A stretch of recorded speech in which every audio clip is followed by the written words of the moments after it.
Merhaba arkadaşlar. Bugün ayva reçeli yapacağız. 2,5 kilogram ayvam var.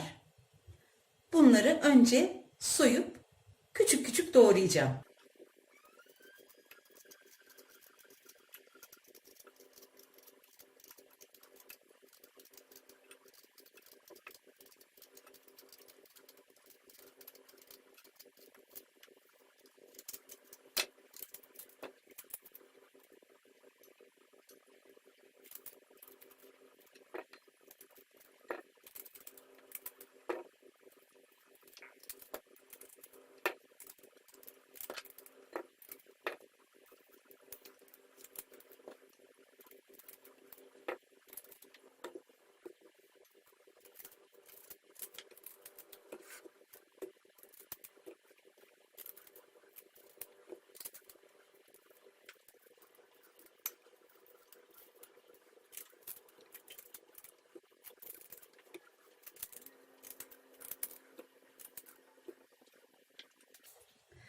Ayvaları soydum. Böyle dilimlere ayırdım.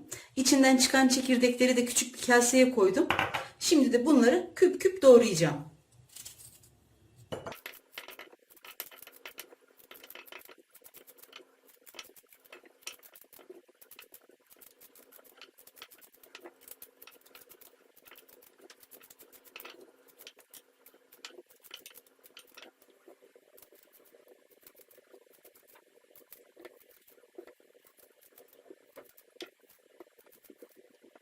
Ayvaları soyduktan sonra geriye ne kadar ayva kaldı? Yani net kilosunu öğrenmek için yeniden tartacağım.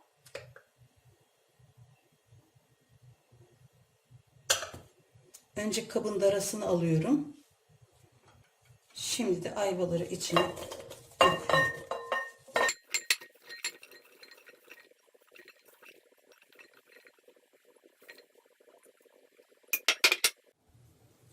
Ayvalarımı tarttım. 2,5 kilogram ayvadan geriye 1 kilo 700 gram ayva kaldı.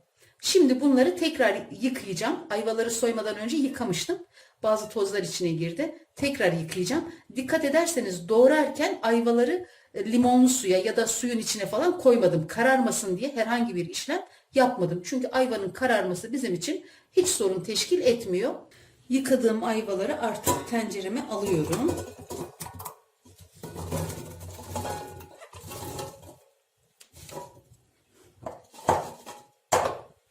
Şimdi üstünü geçecek kadar su koyacağım. Kabımda 300 mililitre su kaldı. Yani 1 litre tam koydum. 700 mililitre de burada 1700 mililitre su koydum. Aynen ölçüsü kadar. Şimdi bunun içine çekirdekleri koyacağız. Çekirdekleri de böyle elimde küçük bir kese var. Onun içine koyacağım.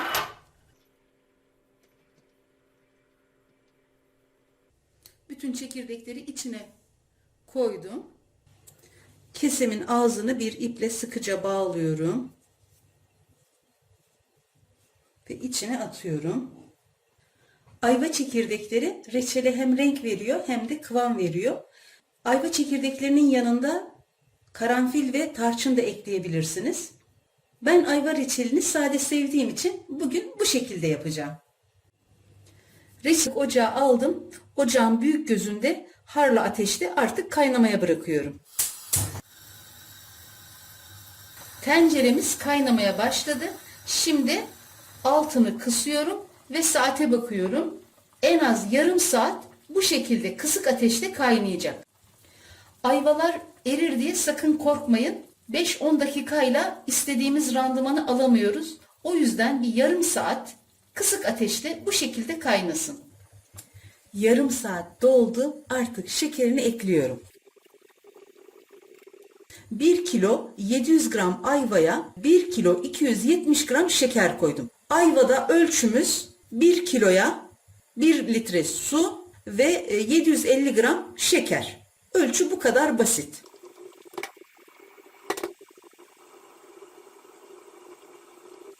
Şimdi kaynamaya başlayınca altını kısacağım ve en az bir 2 saatte kısık ateşte pişecek. O zamana kadar reçelimizin hem kıvamı hem de rengi yerine gelecektir. Kaynamaya başladı. Artık altını kısıyorum.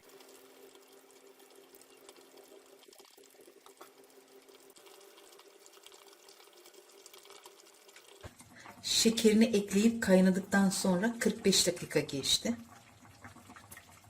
Bayağı renk aldı.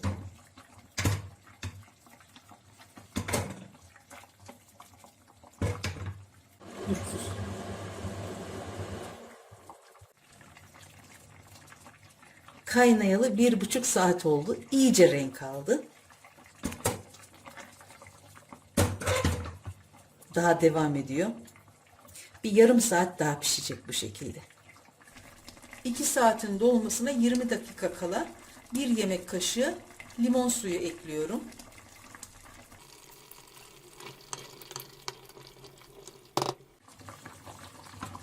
Artık reçelimiz oldu. Şimdi ocağı kapatacağım.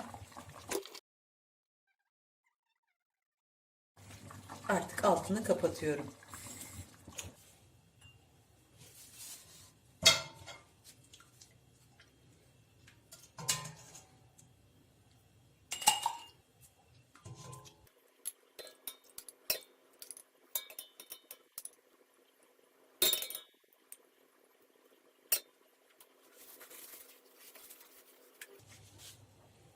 Sıfır kapak kullanıyoruz.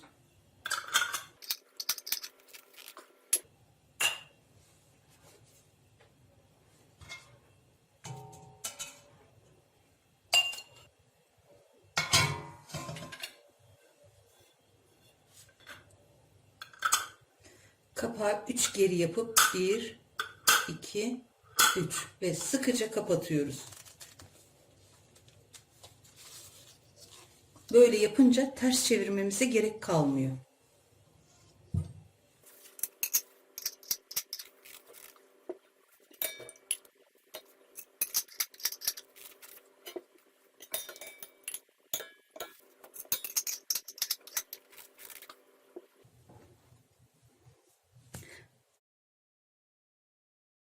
Daha da tam soğumadı. Şöyle elim alttan ısınıyor.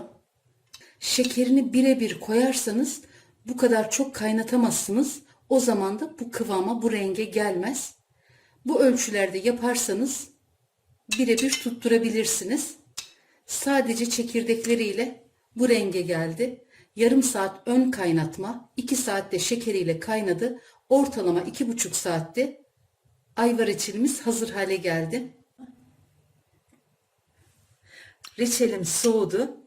Reçelimin son hali böyle. Bu şekerli olduğundan değil. Ayva reçeli iyi olduğu zaman kıvamı bu şekilde olur. Böyle parça parça düşer.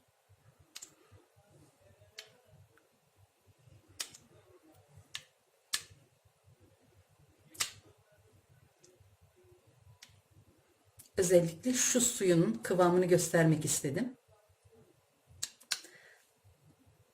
Ayva reçelinin yapımında hiçbir zorluk yok. Sadece pişirmesi biraz uzun. Sabrederseniz bu güzel sonuca ulaşırsınız.